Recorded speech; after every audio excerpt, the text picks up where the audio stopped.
तो कैसे हो मेरे प्यारे दोस्तों, इस वीडियो में हम बात करेंगे central Hindu school, boys school और गर्ल्स स्कूल दोनों के लिए कि उसका प्रिपरेशन हम कैसे कर सकते हैं, उसके स्ट्रेटेजी के बारे में कि कैसे कैसे आपका प्लान रहेगा ताकि आपका सिलेक्शन कोई नहीं रोक सके, मैं भी नहीं।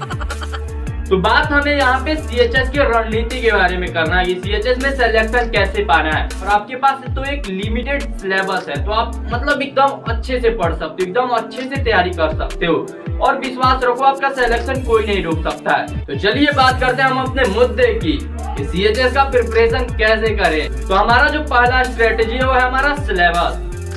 अब आपको पता है कि किसी भी एंट्रेंस एग्जाम को क्वालिफाई करने के लिए मैं कई बार बता चुका हूँ, सिलेबस जो होता है सबसे इम्पोर्टेंट रोल निभाता है। और आपको सिलेबस कैसे पता चलेगा, वैसे मैंने क्लास 11 पे सिलेबस पे वीडियो बना दिया है, तो क्लास 11 के जितने भी बच्चे देख रहे हो जाकर के देख सकते हैं। और क्लास 6 और 9 डोंट वेरी, नेक्स्ट वीडियो आपके यही सिलेबस पे आने वाला है। तो सिलेबस को लेकर के आप थोड़ा जागरूक हो और आप जितने भी मतलब क्लास में, अगर आप 10th क्लास में पढ़ते हो, 11th का पेपर देने वाले हो तो 10th का तो पूरा सिलेबस कवर कर लो। अगर आप 8th क्लास में हो, 9th का पेपर देने वाले हो तो आप भी पूरा 8th क्लास को अच्छे से पढ़ लेना। अगर आप 5th क्लास में 6 का पेपर देने वाले हो तो 5th क्लास का पूरा सिलेबस कवर कर लेना। तो ये कुछ मतलब मैंने एक सिलेबस का ओवरव्यू आपको एक थोड़ा सा मतलब आइडिया दे दिया कि इस तरीके से कुछ सिलेबस होता है, लेकिन सिलेबस में पूरा चैप्टर वाइज ये चीजें मैं आपको नेक्स्ट वीडियो में बता दूंगा।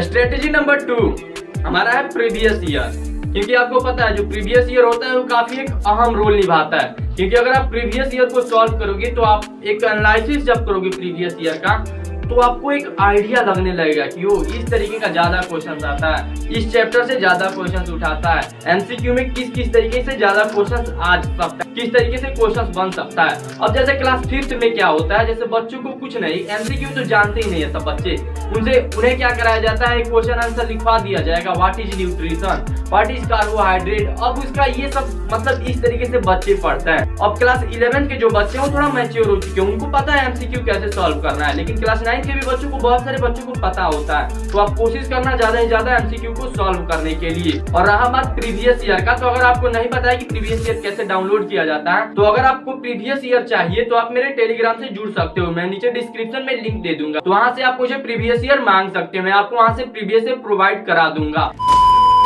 तो प्यारे बच्चों, आप लोगों के लिए बहुत बहुत बहुत बेहतरीन ऑफर है। देखिए, जेएनवी पाठशाला ने आप लोगों के लिए स्पेशली क्या किया है कि क्वेश्चंस बैंक बनाया है, और उसमें क्या होगा कि आप लोगों के लिए बहुत ज़्यादा क्वेश्चंस आपको मिल जाएंगे। लगभग आपको जो क्वेश्चंस मिलेंगे, आप यकीन मान करके चलो कि आपको 400 यानी आपको 2000 के आसपास क्वेश्चंस मिल जाएंगे, पूरा का पूरा हर एक सब्जेक्ट का। और सब्जेक्ट वाइज मिलेगा कि हिंदी का, इंग्लिश का, मैथ का, साइंस का। और आपको लैंग्वेज की भी वेरिएंट नहीं मिलेगी, अगर आप हिंदी मीडियम से हो तो आपको हिंदी में मिलेगा, इंग्लिश मीडियम से हो तो इंग्लिश में मिलेगा। और जेएनवी पाठशाला का ये जो कोर्स है ये आपको पीडीएफ फॉर्म में मिलेगा, और ये सिर्फ आपको 49 रुपीज़ में यानी 49 रुपये में पड़ेगा।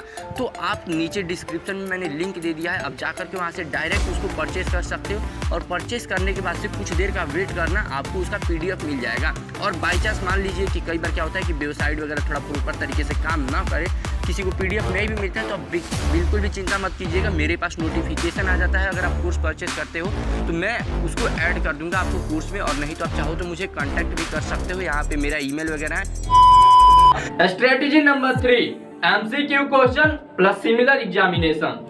अब इन दोनों का मतलब क्या है आप अच्छे से समझना। एक तो ये है कि जैसे कि अगर मान लीजिए आप क्लास 9 का पेपर देने जा रहे हो सीएचएस के लिए, तो उस समय क्या होता है कि क्लास 9 के ही लेवल पे और भी बहुत सारे स्कूलों का एंट्रेंस एग्जाम होता है, जैसे कि नवोदय विद्यालय हो गया, सैनिक स्कूल का हो गया, अगर आप बिहार से हो तो सिमुल ताला का भी होता है, यूपी सैनिक स्कूल का होता है। तो इस तरीके से बहुत सारे एग्जाम्स होते हैं। तो आप ना सिर्फ अगर सीएचएस का प्रिपरेशन कर रहे हो तो सिर्फ सीएचएस पे ही फोकस ना करो, इन सभी एग्जाम का भी प्रीवियस ईयर कहीं से ले लो या इनका मॉडल पेपर कहीं से भी जुगाड़ कर लो। वैसे तो ये सभी चीजें ऑनलाइन भी मिल जाती है, और उन सभी को भी देखो, उन सभी का भी एनालिसिस करो, उन सभी से भी पढ़ो किस तरीके से वहां पे क्वेश्चन आता है। क्योंकि देखो, अगर क्लास 9 के लेवल पे कोई भी एग्जाम होगा तो मैक्सिमम क्वेश्चन क्लास अर्थ से ही आएंगे, और क्लास अर्थ में कोई इतना बड़ा सिलेबस नहीं है कि एक लिमिटेड सिलेबस है, तो हर एक एग्जाम में जो एमसीक्यू क्वेश्चन रहता है वो क्लास अर्थ के ही लेवल पे रहेगा। तो अगर आप उस तरीके से तैयारी करोगे तो आपके लिए भी बेस्ट रहेगा। अब जैसे क्लास 11 में भी जैसे यूपी 2 का एग्जाम होता है, अगर आप यूपी से, अगर आप बिहार से हो तो बिहार बोर्ड के लिए भी एक सबसे बड़ी बेनिफिट है, क्योंकि वहां पे तो बोर्ड एग्जाम में ही 50 एमसीक्यू क्वेश्चन आते हैं। तो आप क्या करो कि 10 साल का प्रीवियस ईयर ले लो बोर्ड एग्जाम का, बिहार बोर्ड का, और वहां से आप अपनी तैयारी करो, सिर्फ एमसीक्यू पे ज्यादा से ज्यादा पकड़ बनाओ। और अगर आप दूसरे स्टेट बोर्ड के हो तो आप भी जैसे केंद्रीय विद्यालय हो गया, ये भी अपना क्वेश्चन पेपर प्रोवाइड कराता है। तो केंद्रीय विद्यालय का आप क्वेश्चन पेपर देखो, वहां पे बहुत सारा MCQ क्वेश्चन मिलता है, उसका आप चेक कर सकते हो। या अदर भी प्राइवेट विद्यालय होते हैं जो काफी फेमस है, जो ऑनलाइन अपने आप को शिफ्ट कर चुके हैं, जैसे कि दिल्ली पब्लिक स्कूल हो गया, इन सभी का क्वेश्चन पेपर आप डाउनलोड करो, इन सभी को सॉल्व करो। सिर्फ MCQ क्वेश्चन ही आपको सॉल्व करना है। और क्लास 6 में भी बिल्कुल वैसे ही, जैसे कि जवान नवोदय विद्यालय का एंट्रेंस एग्जाम होता है, सैनिक स्कूल का भी एंट्रेंस एग्जाम होता है, और इस तरीके से विद्या ज्ञान का भी एंट्रेंस एग्जाम होता है यूपी में। तो इस तरीके से भी आपके सामने भी बहुत सारे ऑप्शंस है। तो सिर्फ आप CHS के लिए पढ़ रहे हो तो सिर्फ CHS के लिए ही ना पढ़ो, दूसरे एंट्रेंस एग्जाम का भी क्वेश्चन पेपर सॉल्व करो, देखो कि किस तरीके से क्वेश्चन आता है। और स्ट्रेटजी 5 है हमारा पैसा।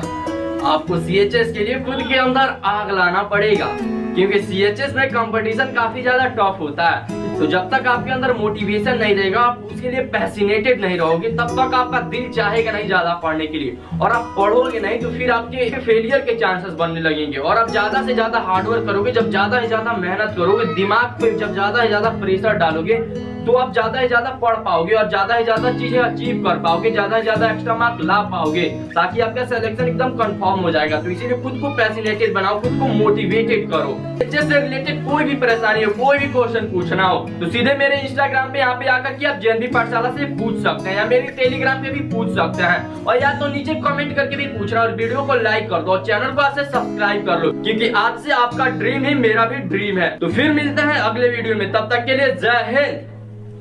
तो जो ये आप वीडियो देख रहे हैं ये CHS का इंटीरियर पार्ट है, यानी पूरा CHS स्कूल का कैंपस मैंने आपको एक टूर करा दिया वीडियो को बताते बताते।